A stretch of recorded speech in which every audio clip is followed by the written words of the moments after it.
Hey team, welcome back to the show. So today we are going to be talking about some common training mistakes, specifically why your glutes aren't growing. Now, most people think their genetics are the reason they can't build their glutes. In reality, it's a lot less about your genetics and a lot more about fixing some key mistakes in your training, in your setup and execution, especially, even if you are doing the right movements, which a lot of people are like doing the commonly like, hey, we should do this to build our glutes. There are some very key mistakes many people are making that are holding back their progress there. So today, I have Natalie, Andrea with me, and we're going to be kicking off a training mistakes podcast series. So this is just going to be a deep dive into the most common training mistakes for each body part that have you feeling like you're training hard, but not seeing your body change. And again, today, going to be really starting off with a deep dive into glutes. So by the end of this episode, you will know exactly how to identify bad versus good glute movements for your specific structure, avoid the most common setup and execution mistakes preventing most people from building their lower body, and ultimately make quicker glute gains than ever before. So excited to get into this one. Any words before we really get into it from y'all? Like words of affirmation. Yes, can you give me some words of affirmation? That was a great intro. I enjoyed Thank it. you. That means a lot. Good. I'm trying to be more succinct with that and more structured. So let's get into first just some foundational knowledge you need to have to make this episode most helpful. Now, I am kind of dumb and you two are smart, so would love it if you two could jump in and share any thoughts, like contributions here as well. But I think first it's important for us to have a basic understanding of your glute anatomy when we're talking about what's going on here and the tissues that we're training. So cover a couple major muscle groups that make up the glute we need to consider. We have your glute max, which is going to be one of the biggest, is the biggest muscle group in your body. So basically, it attaches to the area kind of just below your spine. Basically, think like, I don't know, the top half of your butt crack and wraps around your pelvis to attach to your femur, aka the top of your upper leg bone, and IT band area. And again, it makes up the bulk of your glute tissue. From like an anatomy perspective, just like the listener visualizing what this entails, y'all have a better way to describe that, or do you think that works? Good. Okay.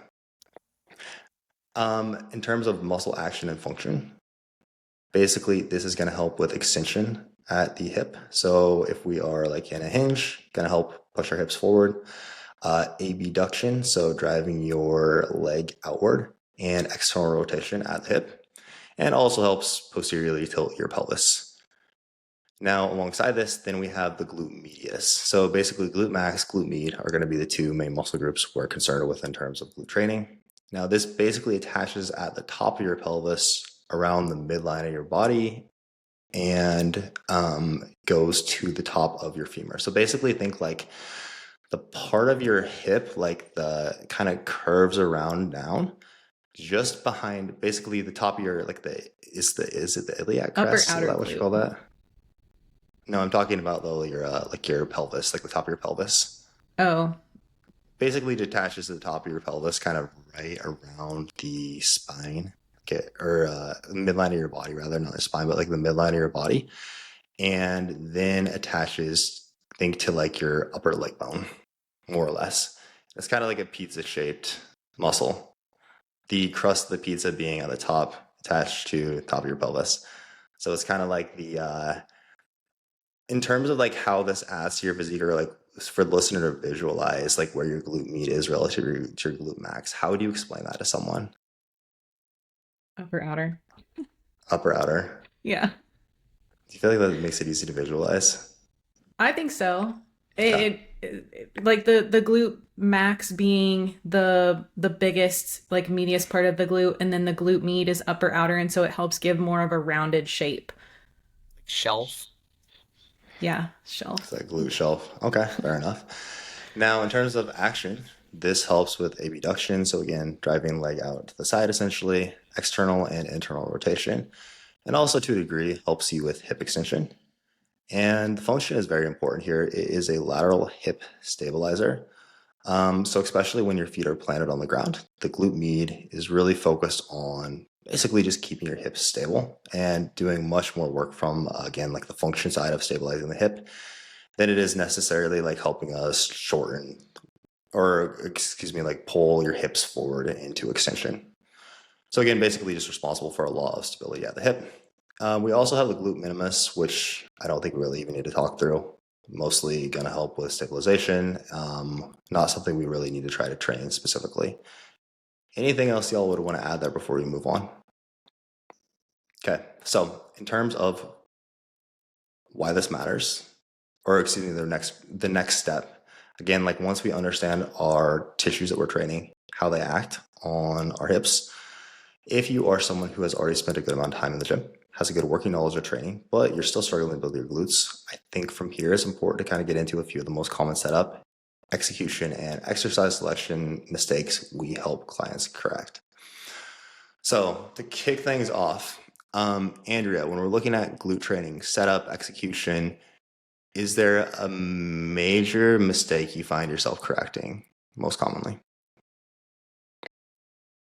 With specifically setup and execution, so not the Just particular anything movement that stands itself. out to you here? I would say first and foremost is like the movement selection itself. So whenever I'm initially putting programming together, typically we're coming from trying to train glutes mostly in a shortened position, or using movements that aren't going to significantly load the glutes enough. So think about that as like way too many banded movements or hip thrust movements. Not that those aren't useful, I'll use them, but way too many of those and not enough focus on more like unilateral lunge patterns and things like that to train the glute. And then once we get into actual execution, definitely the biggest mistake is just not training it close enough to failure. That seems like it goes just across the board with everything. And then if somebody has a difficult time uh, building their glutes, a lot of times it's those things. Like we've talked about this before in the like quads versus glutes, whereas quads it's like we just have the wrong setup, but with glutes it's more so we just need to get the right movement selection and then get them pushing that close enough to failure. Yeah. Exercise selection is a very big part of it. And again, if you're someone who naturally like your glutes grow quite well, they're especially easy if you're like built well to like, hey, maybe you're a more hip dominant person.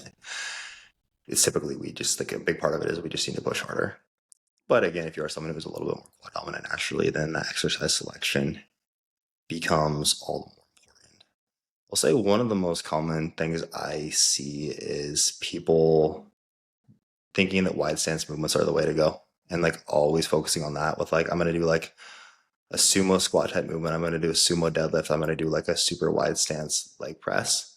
Now, like I mentioned, your glute max kind of wraps around your pelvis, right? So like, again, thinking it like kind of starts at your butt crack, wraps around your hip to attach to your, it's funny every time I say butt crack now. Kind of wraps around your hip, attaches to your leg bone, basically. Uh, Again, that is wrapped around the body. So for us to really be able to stretch it, we kind of need to, like if we're taking a wide stance, it's going to be a bit more shorter, right? Where basically if you're thinking like almost, again, we won't really contract that fully, but it is going to be a little bit shorter. We're not going to be able to stretch it as well. So like if we're going to a wide stance first, we're just not going to be able to get as much range of motion. We're not going to be able to get into that more length and range for glute max. And also going to be relatively more adductor that is going to be contributing when we're doing like a wide stance squat, like wider stance, leg press, etc. So typically like a bit narrower stance on a movement like a leg press than people tend to do can be useful there. Anything else to add on that point? A really helpful frame that I like to use with my clients and anyone who's interested in glute training is look at like Olympic sprinters, right? They usually have some serious glutes. You can also see this on bodybuilding stages, where the physique athlete is like a former track and field or sprinter, and they've got like some nasty glutes. It's like, okay, well, gee, why is that? So look at the positions that sprinters find themselves in. Do you see a sprinter running, or any runner for that matter, running with a super wide stance? Or their like start position is like their like a sumo stance, like Right, like in you, the and we're blocks. laughing, but like you just wouldn't. Right. So we need to apply that logic here. Um, it's just not going to be the most efficient path from point A to point B. It's not that you will get zero glute stimulus or zero stimulus at all, but I know a lot of the people listening to this podcast are interested in hypertrophy training and getting jacked. Why wouldn't we want to be more efficient and expeditious with our time, right? So this is a big one. Like, look at runners and sprinters. What positions are they finding themselves in? Look at their hip angle, look at their knee angle, look at their their hip width. I'm sorry, not their hip width, but their stance width. I always like to say also, when you're doing an RDL, when you're doing a conventional deadlift, like, we want our feet underneath our hips. And the very generic umbrella answer for that is this is our strongest position. So this is where we can exert the greatest amount of force. And the greatest force on the muscle is what's going to cause significant hypertrophy, we hope, anyways.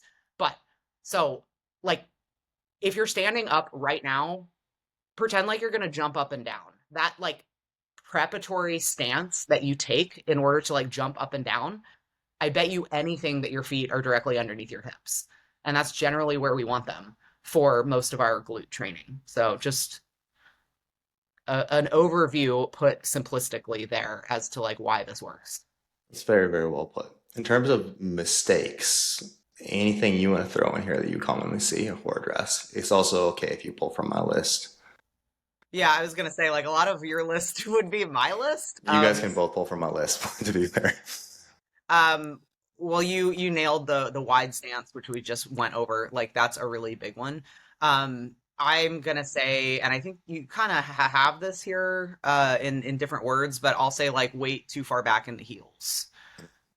And this has to do with like foot pressure essentially, but uh, a lot of times I think what's become like really popularized in this like niche corner of social media is like, oh, more glutes, like more heels, so like I need to sit back in the heels, that's going to be more glutes. And it's Like like, quads or toes, glutes or heels.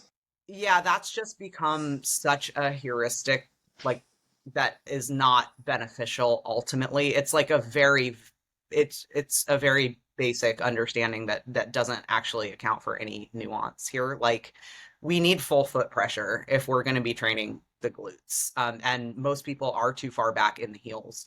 So you take a movement like the RDL, which I know a lot of us, like all of us, program for 99.999% of our clients. Can't think of one that doesn't have an RDL in their program.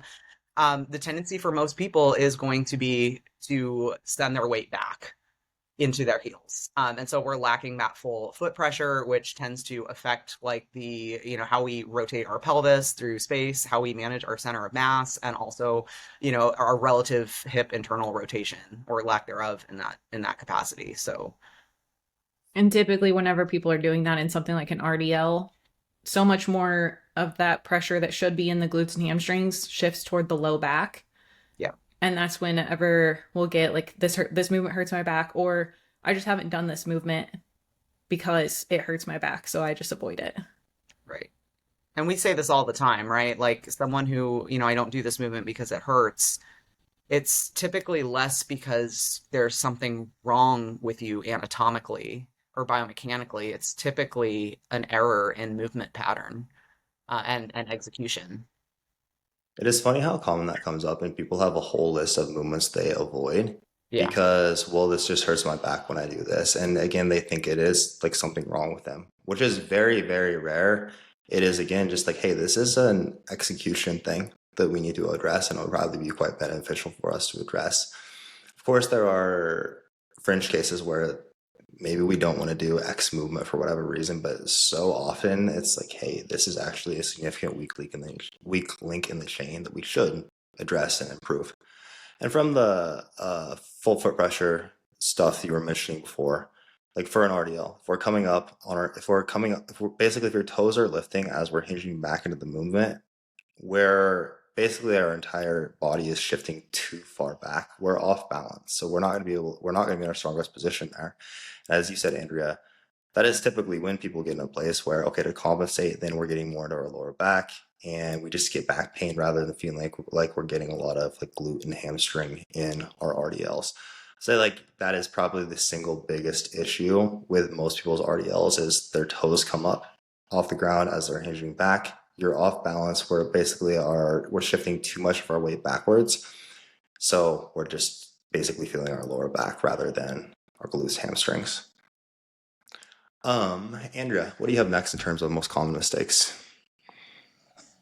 This carries over to split squat work too, and like how we're performing unilateral work. So one thing is just avoiding those movements completely, but the other thing is when we are doing those movements so often I see like we're just hinging down into it and sending the hips so far backward and rocking back into the heel. And so then, like as Natalie said, it puts you in such a weaker position.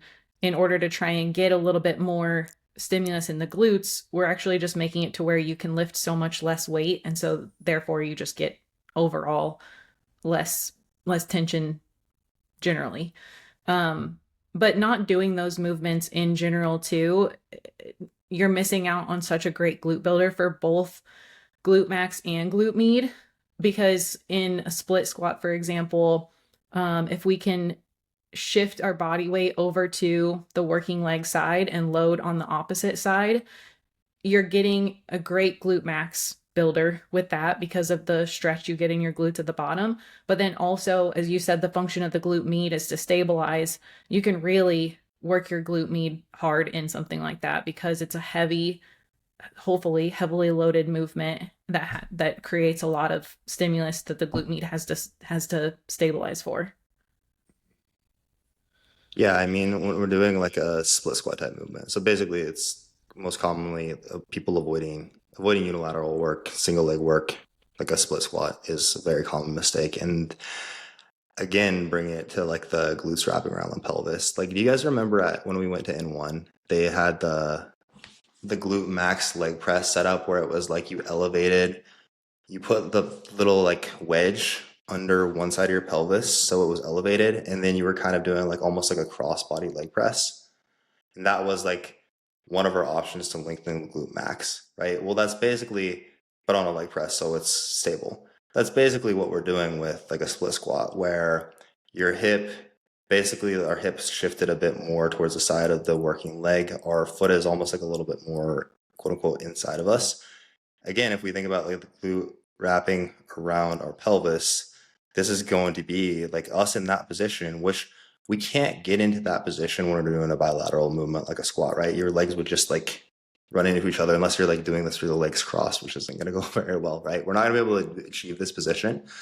So us to really like fully lengthen the glute max and challenge it, we're going to need to be able to get in that position, which we can only do in single leg work. So like if we want to build glutes, quite helpful to have something, again, like a decent amount of single leg work in place. Anything else to add there? Yeah, with single leg work, I really like to emphasize like we want that like toe in line with the knee, in line with the sternum. And like Ooh, I like that. that's a really hard thing to achieve with a bilateral squat. So this is what we have to gain by those unilateral movements. Said toe in line with the knee in line with the sternum. Yeah. So yeah, basically, yes, it will feel like your foot is almost like in the center of your body then. Just call me Nick Ridpath Jr. Oh yeah. It's a good name to have. Call Nick Redpath Sam Solik Sr. too. So I would say another common one. We've a lot of talk about the foot here. Personally, I think I'm curious y'all's take, but is people rotating their feet outwards too much, almost doing like a set of frog stance, pigeon stance, pigeon toe? No, it's not. That's not it. Like I think I've heard this called the frog stance, where your feet are rotated outward quite a lot. Not a thing. I can't hear you now for some reason. Oh, sorry, I was having a hard time unmuting myself. It's the universe trying to silence me. I said like a duck. like duck feet, Duck stance. Yes, yes. Okay, like duck feet type thing. I don't think ducks. I don't know. Anyways, like moving a on. ballerina. Anyone with a dance background knows exactly what I'm talking about. All our ballerinas out there get it. Basically, your feet are rotated outwards too much. So we need to be able to internally rotate at the hip. We talked about a ton, so much already about glute wrapping around the pelvis. I don't want to say that phrase again.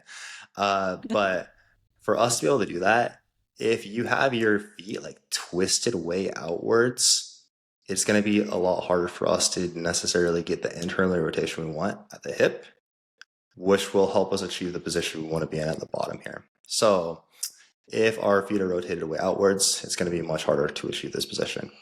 We also really need to be able to put pressure on the inside of our foot to internally rotate well. So again, if we're rotated too far outwards, it can potentially make it more difficult. Like a lot of people I find really try to put a lot of pressure on the outside of their foot, and we'll see like when we're doing a split squat, you'll see like the inside of their foot really lift off the ground at the bottom, It's which like is super. gonna supination of the foot for everyone smarter than me here.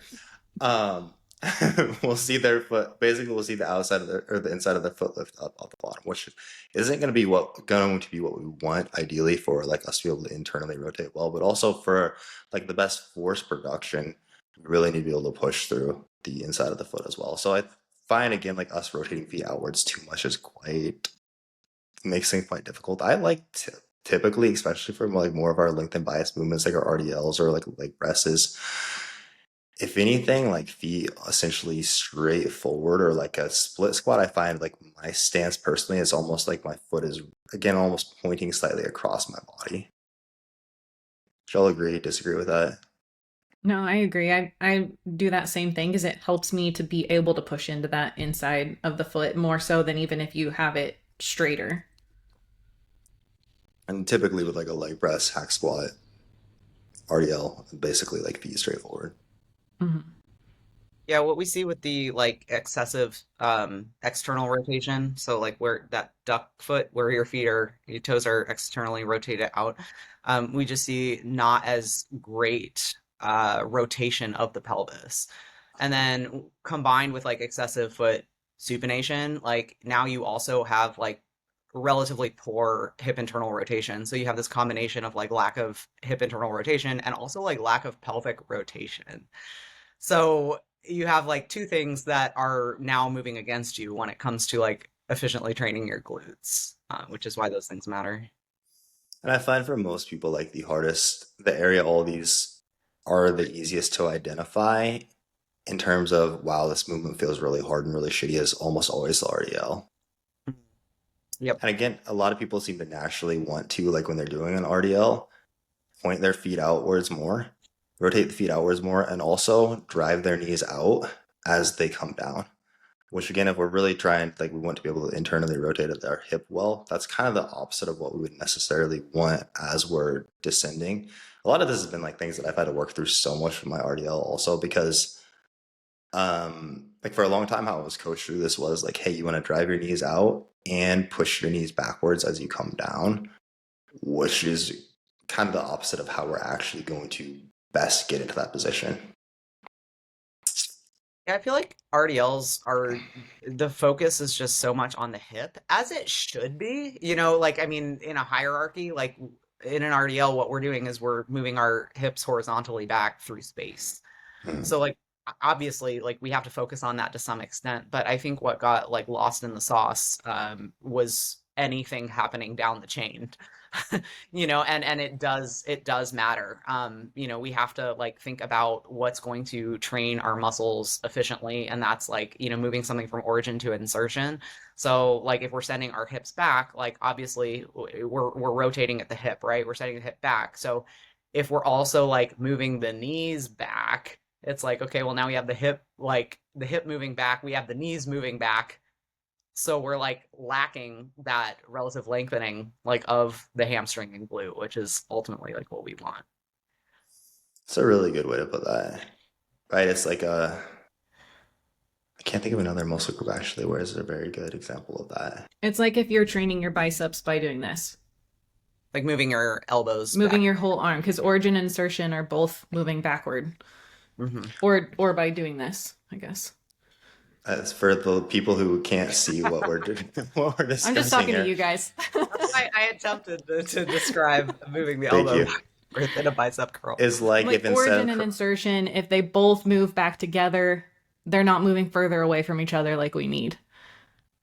So correct. I've actually with RDL, I don't typically cue anymore, push your hips back, because Yeah. that automatically rocks knees backward as well. And I'll just say if we're hinging and you're bringing your chest down, the hips are automatically going to do what they need to do. They're Hmm. going to move back even without you really trying to push them back, because that's the automatic reaction to hinging. Hmm. Okay, like that. Natalie, anything else that stands out to you as far as mistakes with glute training?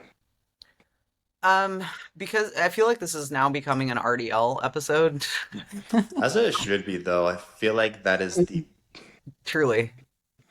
Like RDL and split squat, like RDL with a side of split squats. Um, I added incorrect pelvic position.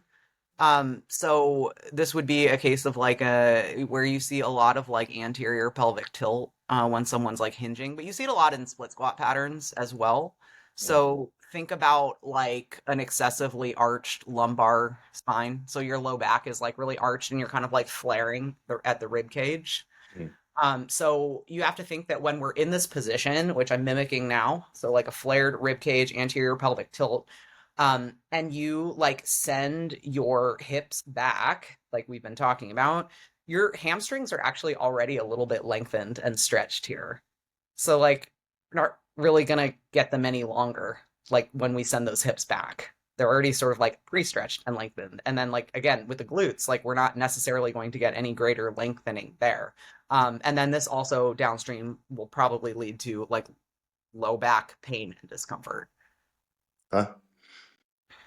When you see that coming up, like, hey, where like I see quite commonly on the split squat actually, Yeah. someone is really in a lot of like we'll see like a lot more of an anterior pelvic tilt and the rib cage is flared Yeah.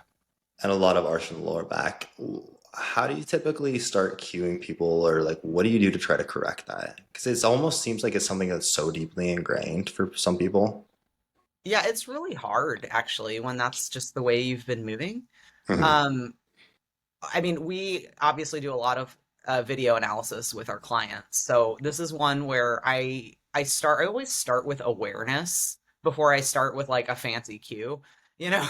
And I'm like, are you aware that this is happening? And so like I will do a lot of like screenshots and draw, lines. I'm like, we need to make this straight. Sometimes awareness is actually it. Now that doesn't mean that they're, 10 out of 10 times going to correct it, but by drawing awareness to it, like the client's now aware and you can kind of keep pointing that out. Um, but cues I'll use or talk about is like, hey, like we want to stack that rib cage on top of the pelvis. Sometimes I might like this is sometimes we'll give a cue that is not meant to be taken literally, but like if you over cue something, you end up getting the end result that you want. So in this, I would be like, hey, think about tucking your pelvis. Now, I don't literally want the client to tuck their pelvis, but this client who is excessively anterior tilting is not going to do that. So sometimes like over cueing gets them where you need them to be. So similarly with foot pressure, like with the RDL or a split squat, when we're saying, hey, we need more weight in your toes, we don't actually want weight in your toes. We want your weight midfoot. But that client's so far back in their heels that cueing them to be more in their toes is actually going to put them exactly where you want them midfoot with like full foot pressure. So like over cueing is something I'll use a lot. I like that. I think the easiest way to identify this for like in an incorrect pelvic position is the rib cage, right? Mm-hmm. It'll look like your rib cage is flared. And like I know Andrea a while back, you made a post about like rib cage positioning for glutes, how we basically want our rib cage stacked over our pelvis. We don't want like that flared rib cage. I send that to clients quite a bit actually. But am I correct in saying like we it manifests like it's easy to see at the rib cage, but it is more so something that's going on with our pelvis than necessarily we need to focus on what we're doing with our rib cage. Is that correct or no? It's like an overcompensation at the rib cage. So it's kind of like, yeah, a more visible cue that something isn't right at the pelvis. Okay. Like your pelvis isn't moving as it should, and that's presenting as flaring your ribs forward and getting that extra extension. Okay. Okay. So the cool like thing that Andrea just touched on, where you can think about like holistically in terms of like movement, is basically if you are like lacking extension somewhere, the body's going to compensate by presenting it somewhere else. So like if we're lacking like hip extension, flexion, like at the pelvis, like I said, hip, so at the pelvis or something like that, if we're lacking that, you're gonna get it somewhere else. Like that's how smart the body is, and that's what's happening with this like rib cage pelvis relationship.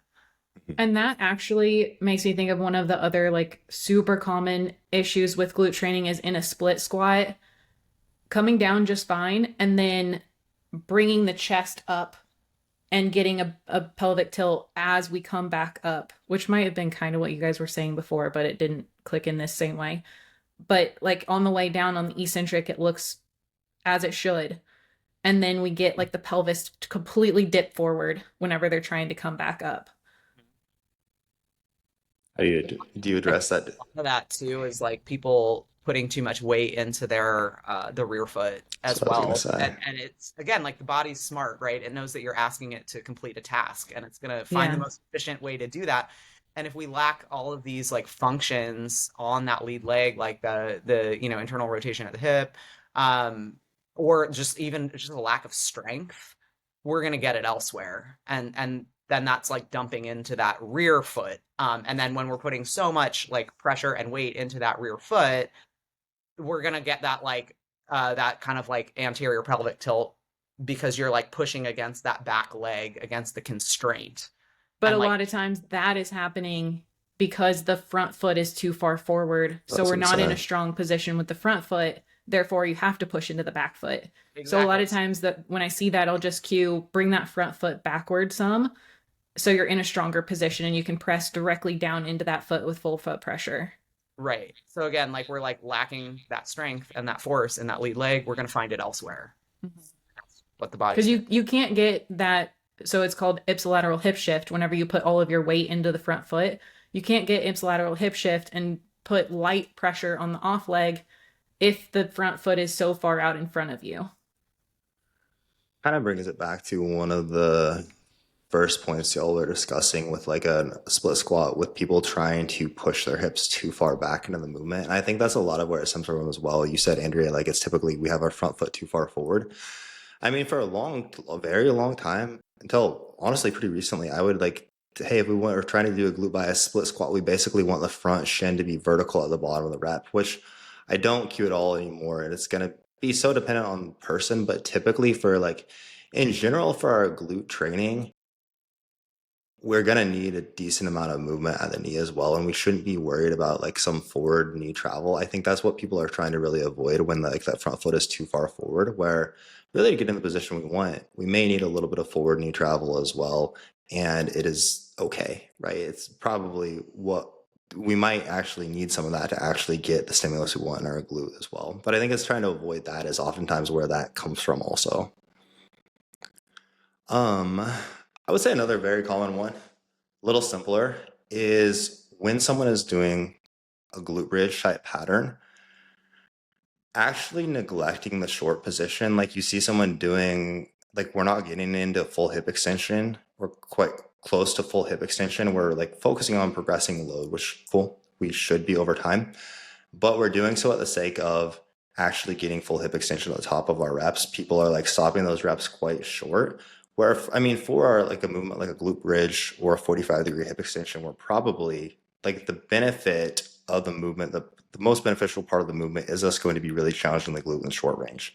Our more lengthened bias movements, if like that's what we're aiming for, we're gonna have a much better time with like our rear split squats, our leg presses, and things of that nature. Here, if we're again just not extending the hips fully or getting close to full extension, we're just missing the most beneficial part of the movement. But I see that so common, especially when it's like Because the hip thrust is one where I feel like that's insidious. Like we can just lose a little bit of range of motion every week, and it's easy to just like I'm stacking plates every week on here and stacking on more and more, and it's easy to just get carried away with that. How do you cue Anything? that whenever you see somebody's not able to get it all the way up to the top? Stop not going all the way up to the top. And if we need to get basically, I like to tell people to like, hey, give me a brief pause at the top where we are fully extended. And if we need to, it is okay for us to reduce load to get there. But we're skipping like the most important part of the movement in this case. How concerned are y'all with like the range of motion at the bottom? Like if we're getting to the point where knees are being pulled backwards on like a glute bridge, like more like the quote unquote cast glute bridge versus a traditional hip thrust. Y'all feel strongly there one way or the other? If I've programmed a cast glute bridge, then I do want it to be a cast glute bridge. So as a teaching point, I make the distinction. But I think we also both know that many roads lead to Rome, and that Rome in this case is full hip extension and a shortened glute. So there are in the hierarchy, there are a few more things I want to address. In terms of depth. However, something I am going to hone in on for these movements is like foot positioning. So like if our heels are way too close to our butt, for example, or like way too far from our butt, like that's something I absolutely like want to fix, because then it's like, hey, we need to put more of this into the glute, less into the ham or the quad or something like that. But when it So comes to what would that look like actually? I think that's a helpful point with like your hip thrusts or foot positioning. What would you ideally want to see? So at the end position of a hip thrust and glute bridge, you want to look like, for my yogis, like a reverse tabletop. So you want completely like flat open pelvis, and you want your like knees and shins at like a 90-degree angle. So basically your ankles, your heels are directly underneath your knees. So what I'm talking about here is versus your heels being behind the knees, and you have that like kind of positive or forward shin angle, or your like heels in front of the knees. I Um, find I find a lot of times that it'll feel like your feet are a little bit closer to your body than you might like it'll feel like your feet are a lot closer to your body than they actually are when you watch the video. I find that yeah. it's like getting people to pull their feet back far enough hmm takes a decent amount of time. Yeah, and then it gets confusing when you start talking about using machines as well, like the Nautilus Glute Drive or like some of the other ones out there, Where because you have like the angled, yeah. the platform's angled. So we're talking about 90 degrees relative to the platform, right? And of course, like we're also talking about a fixed entity, which is the machine, and then the variant of whoever's on the machine. So, trying to get you into the best position for you on that machine. Um, Sometimes that takes a little bit of fine tuning.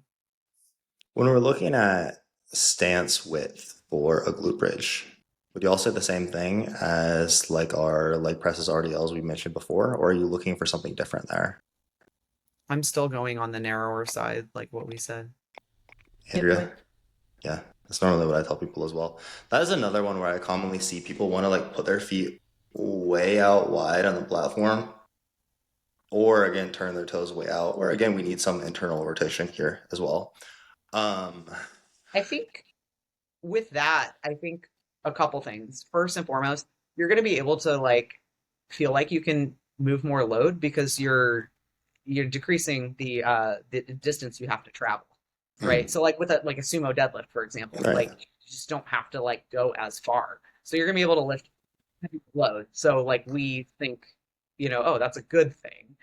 Um, and then also like especially with something like a hip thrust, you have that conversation about like sensation, where clients will say, "But I feel this so much better here. Like I connect with this movement. I get greater pump."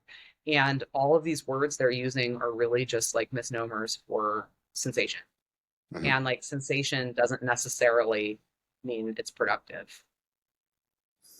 A lot of times, sensation can even be your body is fighting you more because you're not in the correct position, right? It's giving you a sensation that like, hey, this isn't a position we should necessarily be in, or we're not like in a good position to be able to accomplish what we want here.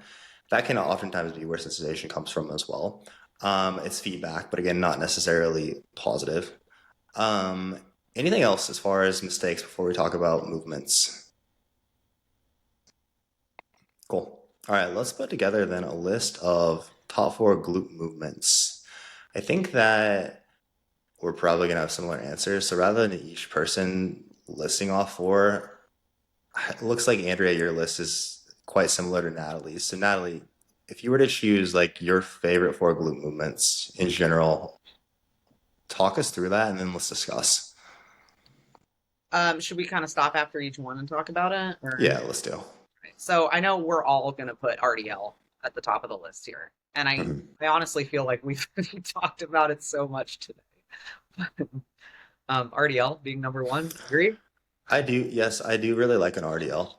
The one challenge with an RDL is it does take a while if it's not a movement that you're already proficient at, like a newer client. If it's not a movement we're already quite proficient at, it takes a while for us to get to the point where we're really getting a whole lot out of it. So if I have someone like that and glutes are a priority, I'm a lot more likely to program a second, like I might do an RDL and a split squat, like a second more lengthened bias glute movement to make sure that like, hey, in this, whereas if we're really good at an RDL, I might be okay with that being the only like more lengthened bias. Like that's our main glute mover for the day, for example. But I do find like sometimes we need to supplement that with like more like, hey, we're going to do this additional again split squat or whatever it may be in this session as well to make sure I'm also really getting like the hypertrophy stimulus I want there so we can speed up the time to result as we kind of master this. But no, I would for sure like include an RDL. So just because to tack on to what you're talking about, because it's a very natural next point to make. I did put on the list a 45-degree hip extension. Now, there Mhm. are some caveats here as to like why I may not like it or prefer it. I think there's a little bit of an art or finesse you can apply in terms of like where you're putting it in the program and why. Um, but I really like to use the 45-degree hip extension. It is a short and glute movement, but as more than anything as a teaching tool. So this might be like a primer, or we might really try and load it somewhere in the program. But especially for, those new at the RDL, like or someone who just really like sucks at rotating their pelvis, like this is a great movement as a teaching tool. And, someone might say, but I can't load it that heavy. And it's like, right, but it gets you moving better. So it positions us to be able to lift heavier, like in our RDLs. And also like in the even things like making a leg press more productive, like where we, even in a leg press, like we want our pelvis to be able to rotate properly, right? So I program that movement a lot, and that's one that I'm constantly referring to when I'm looking at form videos with the RDL or like another movement. I'm kind of referring to like, hey, like let's look back at your hip extension, see how this is like what we're doing here, and this is why we're doing it. This is what we kind of want to mimic here, sort of thing. I like that. Do you like put it on the same day as an RDL quite frequently? It depends. Again, for people who we're really trying to get our positions down with our RDL and get ourselves better organized, better moving. It usually will go in as a primer. Hmm. And sometimes, or I'll just put it like first. I mean, call it a primer if you want, call it like, at the top of like the A series or whatever, semantics. But again, I think that just sets someone up really well there. And it's less about loading at that point. Like we could get to the point where like, of course we could load it for sure. Um, but yeah, I like it a lot. When you load that, do you, talking about glutes specifically here, do you prefer like a banded 45 degree, either of you, like a banded 45-degree hip extension, dumbbell loaded? Like, do y'all have a preference there when we're talking about glutes? For me, I know it just depends on like the setup. It's a tricky setup, unfortunately. Like it really shouldn't be, and that's the beauty of this movement is that it's like not that complicated. But because they're made for like taller people, it becomes very obnoxious for anyone like under 5'5". Um, and so like that's kind of a consideration there. If we're like getting really, really, really strong, I typically like I've done a combo of like a band and a dumbbell, Mhm. just to like add more resistance, which has helped. My go-to is typically going to be like a dumbbell or some sort of like implement like that.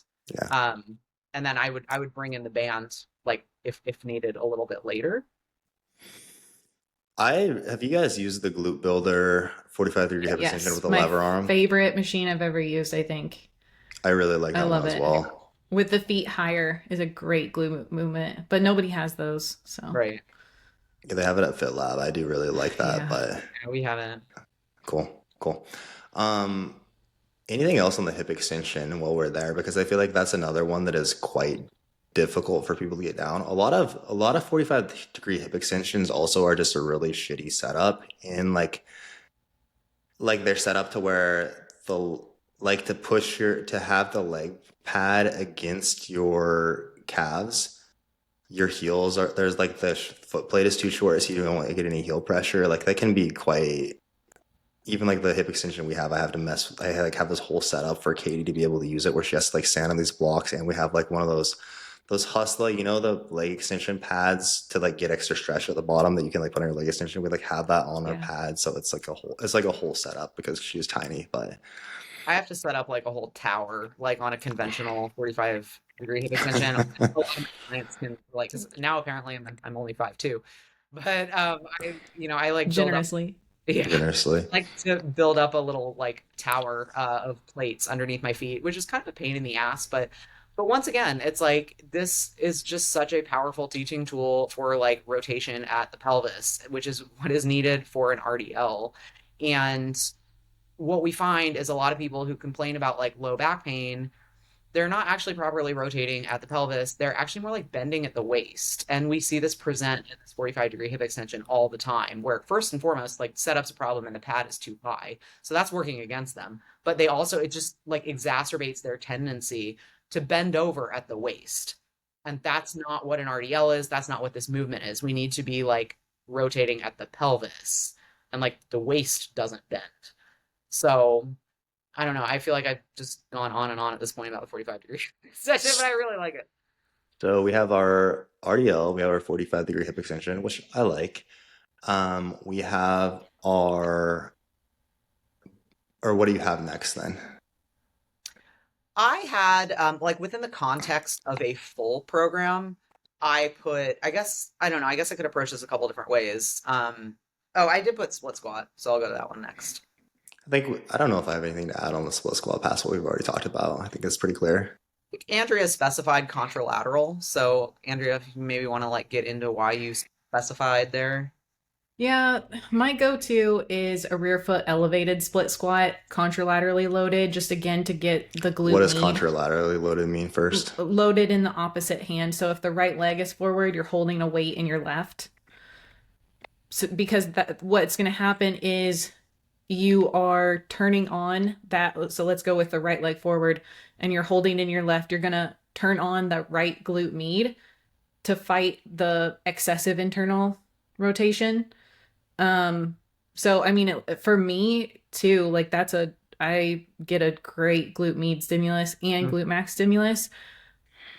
But when we're thinking about just split squats, very generally, I also like, depending on the person, a front foot elevated split squat because it's gonna train hip extension in the back, and then you get really deep hip flexion in the front. So it just totally depends on the person, and a lot of times they just use both on different days. If you work with Andrea, you get at least two sets of split squats. Then it sounds 2 days worth of split squats. So it almost sounds like you're looking at it there as more in terms of function to make the rest of our glute training more productive than like these themselves as our main hypertrophy movements for the glute. I would say that is true for the front foot elevated split squat, but I think for the rear foot elevated split squat, it is just a great builder in and of itself. Hmm. So we're gonna get a lot of Yeah, go ahead. but I agree, but I'm also gonna say like we can play around with that like contralateral versus ipsilateral loading or bilateral loading of the rear foot elevated split squat with regards to anything that we're lacking or trying to train. So like Andrea said, if we have a really hard time with like hip extension. So maybe you're that person who is like no matter any amount of cueing, you're really having or loading, you're still really struggling to like lock out your glute bridge or your hip thrust at the Hmm. top.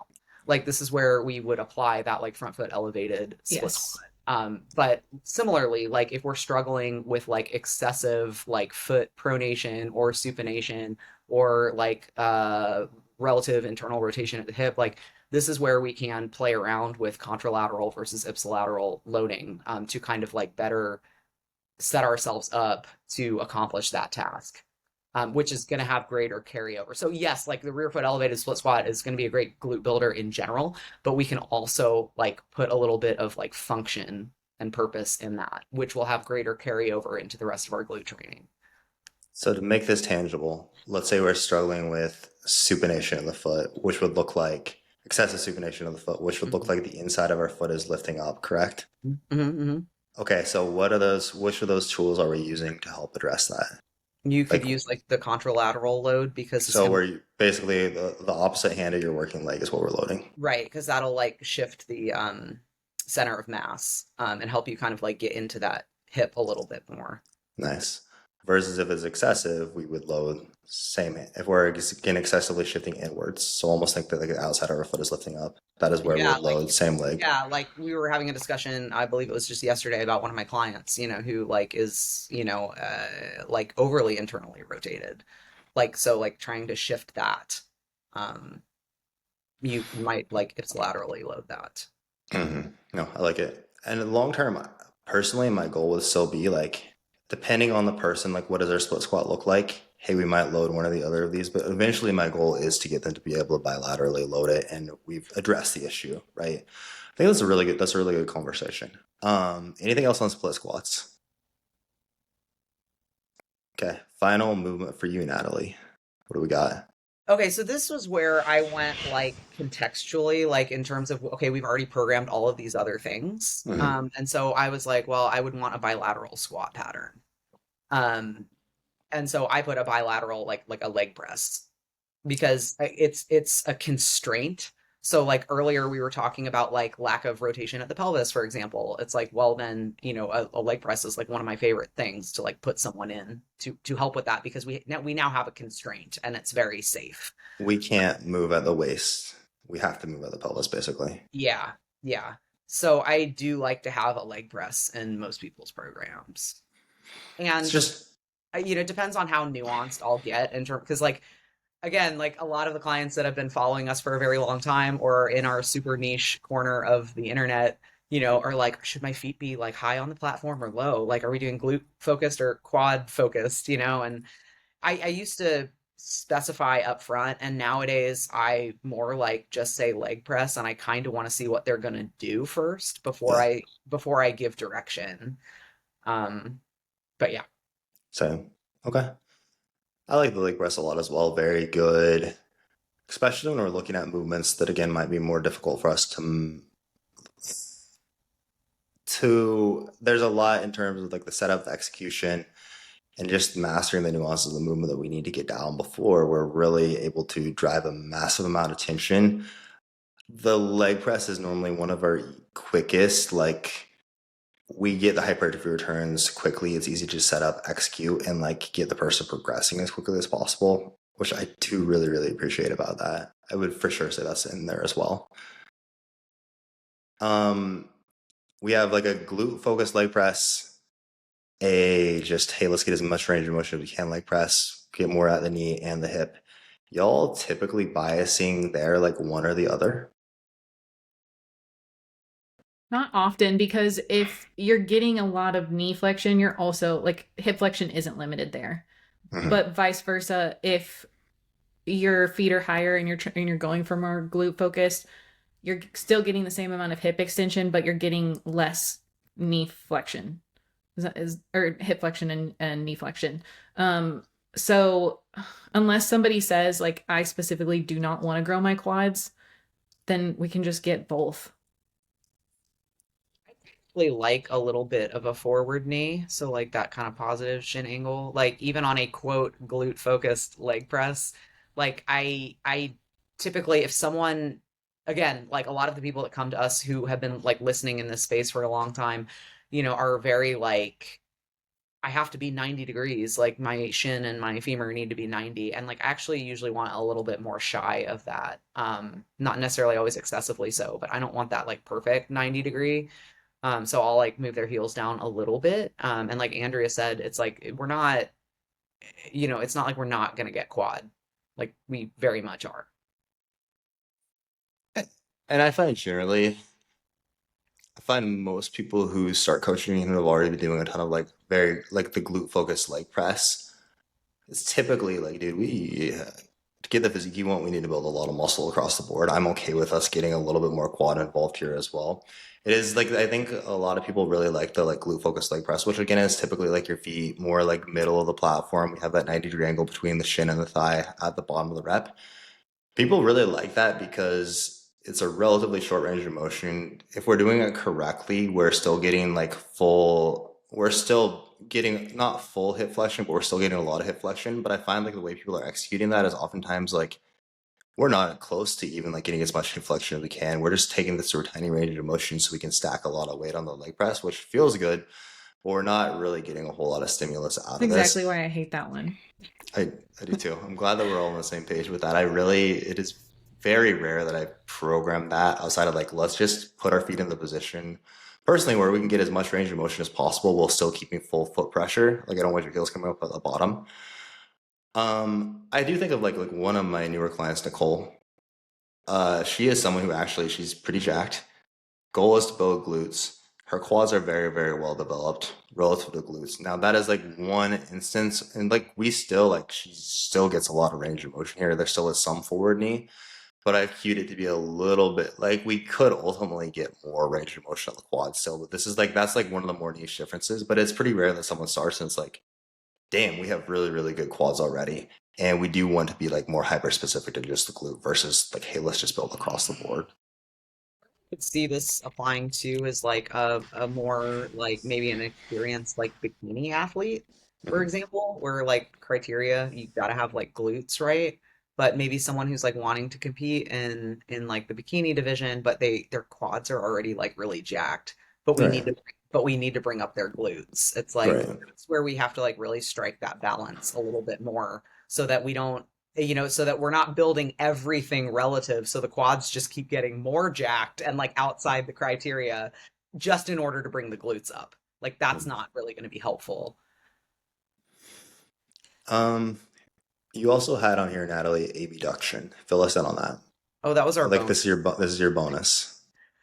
Just because we haven't really given any love to like the glute med kickbacks or hip abduction machine to kind of like isolate the glute med for that kind of like full well-rounded glute that we want, like building out that shelf. And these can be used like earlier in your program as more of like a primer or like primary movement, or more as an isolation like later in your program. You could make a case for either really. But again, when we're talking about like full like 360 glute development, probably want some abduction in there. Yeah, we talked a lot about glute med working in a split squat to help stabilize the pelvis. That said, again, like more so, that's more so going to be like our function. I do still want to like primary action that we would want to train there being like driving the leg out to the side, kind of back behind you a bit as well, like we would in like a glute med kickback. I would still for sure want to include something like that. Do y'all have a strong like we have the hip abduction machine where you're sitting in it, driving your knees out versus like a cable kickback. You'll have a strong leaning or bias one way or the other there when we're choosing between the two. Both ways. Personally, I'm lazy, so I'd prefer just to do the machine. I know a lot of my clients feel similarly, but it really depends because I do think a kickback is like really, beneficial. Like you're gonna get more stretch like in that kind of starting position, like with a kickback, than you would an ABW machine. So they're different. Um, Andrea, this is very much in your wheelhouse. What's As someone who does this every other day. Gross. Um, I mean, in my own programming, I do more seated abductions than I do actual glute med kickbacks. But in programming for clients, A lot of times it depends on it ends up coming down to the equipment and where it is in the day. So if it is something I'm programming first and they have access to both, I am a little more 50-50 and I'll be more likely to program a glute med kickback. But at the end of the day, whenever you're wiped and want to sit in a machine, honestly, I'm more likely to go toward the seated abductor. But really, like a lot of times, okay, we're doing glute med kickbacks a couple times per week just because they don't have a good seated abduction machine. It's so dependent on the person and their situation. I'm kind of equal.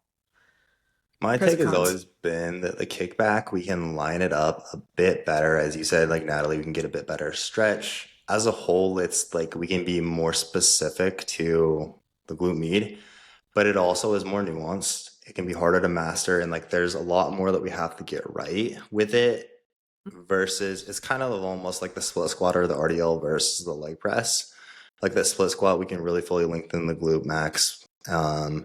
But there is more nuance in terms of us getting this right. So if glutes are a very large priority for the person and uh, or they're like training for goals similar to what you have, Andrea, right? Where this is a big priority for us and maybe we're like wanting to compete or something in the future, I'm for sure gonna typically incorporate more of those versus if it's just like, hey, in general, I want to build muscle and glutes like are a priority, but we just need to build across the board and I want to be able to like make this efficient. I'm typically biasing more of like the abduction machine. And you in the machine too, you can get a forward lean, so it's a little more specific to the glute med angle. But also something that I like about that machine is it's just so stable that I feel like it's more loadable. With a Correct. glute Yeah. med kickback, it starts to really pull you out of position at some point in loading. So even for somebody who has a goal of specifically building glutes, a lot of times I'll still use that for that reason. Ideally, you would just have the like gluteator. Is that what it's That would be called? best. I love that machine too. I do too. But again, that's kind of a niche piece that not a lot of people have. Anything else then in terms of movements we would choose? Cool. All right. I feel like we covered a ton here. Hopefully, all this was helpful. Um, Man, I would say, I mean, biggest things, basically, biggest takeaways, stance. It sounds like making sure we have full foot pressure, making sure we are able to get good pressure on the inside of our foot, hips internally rotating, incorporate some unilateral work. Anything else y'all would add in terms of like main takeaways here? Training intensity. Training intensity, very important. Probably the most important thing we haven't discussed a whole lot yet. Don't be a bitch. I think that's a good way to wrap it up. I would If also say, if you're really serious about building your glutes, don't be afraid to repeat movements. hmm, Because the movements that we talk through are like they're they're never going to go out of style for glute training. So don't get sucked into shiny object syndrome where your favorite bikini athlete is, doing like banded frog pumps, or Reverse V squat with a knee band. right. Like you can't go wrong with these quote unquote boring movements. Like these are the pillars of glute training. Get really good at them. And I am going to hold everyone's hand when I say this. Most people aren't as good at training as they think they are. They're not as good at execution or training intensity as they are. These movements take a long, long time to master. We are all still working really hard at getting good at these movements. It's not like, oh, okay, like I've mastered the RDL, I can move on from it now. It's like, so, I think mentally just get ready to like lock into these movements for a very long time and be patient and work hard to progress them over time. And I like I don't think said, some like a lot of times with a lot of my clients now, I will put things in like twice a week. And it's because you just need more reps. Like you just need more exposure to this movement. And like so doing something once a week, we don't see it again for like 7 days on the learning curve side of things. Maybe at first, maybe not for forever, but maybe at first when we're trying to really like get good at a skill, maybe we do need more frequency there. I've been leaning into that more and more as well. always, again, like a glute med kickback or something I would never have a problem with, but like her compound movements, even if that means we have to do split squats twice a week, for example, like it just gets us at that point where we're proficient at the movement so much quicker.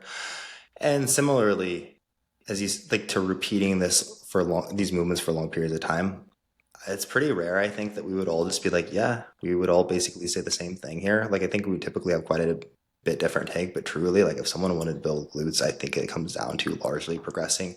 I would throw in for sure like a glute bridge type pattern. I would add alongside what we have here, like if we're looking at just four movements, like these would definitely be the staples, and us like progressing these, getting strong at these over a very long period of time, over years.